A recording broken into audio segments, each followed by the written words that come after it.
توجہ چاہتا ہوں، تھوڑا تھوڑا بولتے رہیے تاکہ زبان کی عبادت میں بھی شامل رہیں۔ مولا نے ایک سجدے شکر کیا۔ شیخ عباس قمی نے لکھا ہے امت پیغمبر میں سجدے تو ہو رہے تھے لیکن شکر کے عنوان سے پہلا سجدہ میرے مولا علی نے کیا۔ توجہ فرما رہے ہیں۔ پھر میں نے تھوڑی دیر پہلے آپ کی خدمت میں عرض کیا کہ شکر کرتا ہے بندہ کسی نعمت کے بدلے میں، تو پھر اتنا سوچئے کہ مولا علی نے کس چیز کو نعمت سمجھ کے شکر ادا کیا۔ غور فرما رہے یا نہیں؟ کس چیز کو نعمت سمجھا؟ وہی جو مولا علی پیغمبر پہ قربان ہونے جا رہے تھے، اپنے آپ کو فدیہ بنا رہے تھے، اسی قربانی اور فدیہ ہونے کو اللہ کی نعمت سمجھ رہے تھے اور اسی پہ شکر ادا کر رہے تھے۔ توجہ ہے یا نہیں؟ اللہ کے رسول نے جب یہاں سے جانا ہے اور جیسے ہی باہر نکلیں گے تو وہ آپ پر حملہ کر دیں گے۔ اب کچھ ایسا کریں اللہ کے رسول کہ آپ انہیں نظر نہ آئے۔ شیخ عباس قمی نے لکھا ایک تو آپ نے کچھ آیتوں کی تلاوت کی، دوسرا آپ نے کچھ مٹی اٹھائی، مٹھی بھر تراب نکلتے اسے اچھالی، ان کی آنکھوں میں گئی، اب انہیں کچھ دکھائی نہیں دے رہا تھا اور بڑے اطمینان سے اللہ کے رسول وہاں سے چلے گئے۔ سب مسلمانوں کا یہ کہنا ہے کہ پیغمبر جو کچھ فرماتے وہ حکم خدا ہوتا، اپنی طرف سے کچھ نہیں، اور جو کرتے وہ بھی حکم خدا ہوتا۔ اس کا مطلب ہے آپ کا وہ مٹی اٹھا کے اچھالنا یہ بھی حکم خدا تھا۔ وہ اپنی تعریف کچھ یوں اور اپنی وضاحت کچھ یوں بتاتا ہے خدا، اور خدا فرماتا ہے کہ اللہ ہے حلیم، اللہ ہے حکیم۔ تو پھر سوچنا چاہیے اس تراب کو اٹھا کے پھینکنے میں حکمت کیا تھی؟ توجہ ہے یا نہیں؟ کوئی حکمت ہونی چاہیے یا نہیں؟ اب اس پہ سوچنا چاہیے۔ میں ایک طالب علم ہوں اور ایک حکمت کی طرف مجھے بھی میں متوجہ ہوا، بہت ساری حکمتیں ہوں گی۔ وہ زمانہ ایسا تھا کہ مشرکین مکہ چند حوالوں سے بہت گھمنڈی تھے، مغرور تھے، اس لیے افرادی قوت بھی ان کے پاس تھی، مال و دولت بھی ان کے پاس تھا، مسلمانوں کی تعداد بہت کم تھی، وہ ہر حوالے سے طاقتور تھے اور وہ مغرور تھے۔ شاید اس کی حکمت یہ ہو کہ اللہ کے رسول نے جو مٹھی بھر تراب اٹھا کے پھینکی، جاتے جاتے انہیں بتلا رہے تھے اپنی طاقت پر اتنا گھمنڈ نہ کرو، جب تم میں ایک مٹھی بھر تراب کا مقابلہ کرنے کی ہمت نہیں، جسے سلا کے جا رہا ہوں وہ ابو تراب ہے۔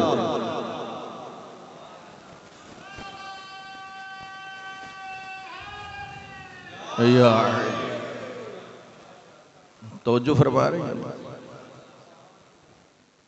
مولا کائنات نے جب سجدہ شکر کیا، آپ اٹھے، اللہ کے رسول نے اپنے سینے سے لگا لیا، پھر رسول خدا کی آنکھوں پہ آنسو جاری تھے، ریشے مبارک پہ بہنے لگے، اس لیے کہ ان ظالموں کے درمیان اپنے بھائی کو چھوڑ کے جا رہے تھے۔ لیکن آئیے ذرا یہاں پر سوچئے، وہ جو مولا نے سجدہ شکر ادا کیا، اب سب کی توجہ ہے، نیاز کچھ اور بڑھنا چاہتا ہوں۔ دیکھیے، اگر اللہ مولا علی علیہ السلام کو حکم نہ دیتا پیغمبر کے بستر پر سونے کا، تو کیا اور طریقوں سے اپنے نبی کی اللہ جان بچا سکتا تھا یا نہیں؟ وہ قادر مطلق ہے، سب کا ایمان ہے۔ اللہ چاہتا تو مولا علی کو حکم نہ دیتا، تب بھی وہ اپنے نبی کی جان بچا سکتا تھا۔ سجدہ شکر ذرا سمجھیے، مولا علی کا سجدہ شکر کس لیے تھا؟ گویا میرے مولا علی اللہ کی بارگاہ میں یوں کہہ رہے ہیں، پروردگارا تو قادر مطلق ہے، اگر تو چاہتا مجھے حکم نہ بھی دیتا تو تو اور ہزاروں طریقوں سے اپنے نبی کی جان بچا سکتا تھا، تو نے سارے طریقے چھوڑ کے مجھ علی کو نبی کا فدیہ بنایا، علی تیرا شکر ادا کرتا۔ تو جو فرما رہے ہیں نا، کس بات پہ مولا علی سجدہ شکر ادا کر رہے ہیں؟ مالک تو چاہتا یہی کام کسی اور سے بھی تو لے سکتا تھا، کسی اور طریقے سے بھی اپنے نبی کی جان بچا سکتا تھا، تو نے سارے طریقے چھوڑ کے میرا چناؤ کیا، اس بات پہ علی تیرا شکر ادا کرتا ہے۔ دیکھیے جہاں فضیلت کا تذکرہ ہوا، مومنین خوش ہوئے، اور خوش بھی مولا علی کی فضیلت پر کون ہوتا ہے؟ مومن۔ منافق تو کبھی خوش نہیں ہو سکتا۔ وہ جو اللہ کے رسول نے فرمایا نا، یا علی لا یحبک الا مومن ولا یبغضک الا منافق، اے علی تجھ سے محبت نہیں کرے گا مگر مومن، اور تجھ سے بغض نہیں رکھے گا مگر منافق۔ اور حضرت ابو ذر غفاری سے حدیث ہے، ان سے روایت ہے کہ جب پیغمبر مولا علی کے فضائل پڑھتے تھے تو اس وقت جو لوگ وہاں ہوتے تھے تو ان میں پہچانے جاتے تھے مومن بھی اور منافق بھی۔ وہ کس طرح بھلا؟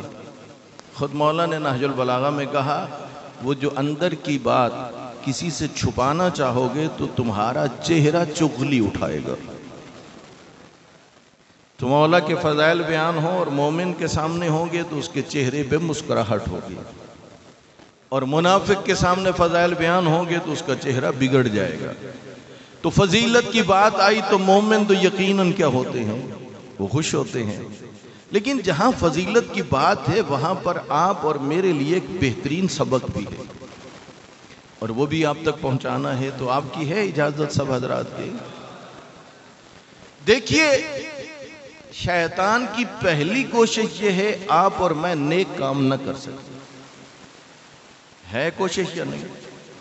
اچھا، اگر ہم اس کے چنگل سے بچ گئے، نیکی کر لی، اس کی اگلی کوشش یہ ہوگی کہ اسے اس نیکی کا اجر نہ ملے، اور اجر جو ضائع ہوتا ہے اس میں سے ایک وجہ یہ بھی ہوتی ہے کہ ریاکاری میں چلا جائے، تو اجر کیا ہو گیا؟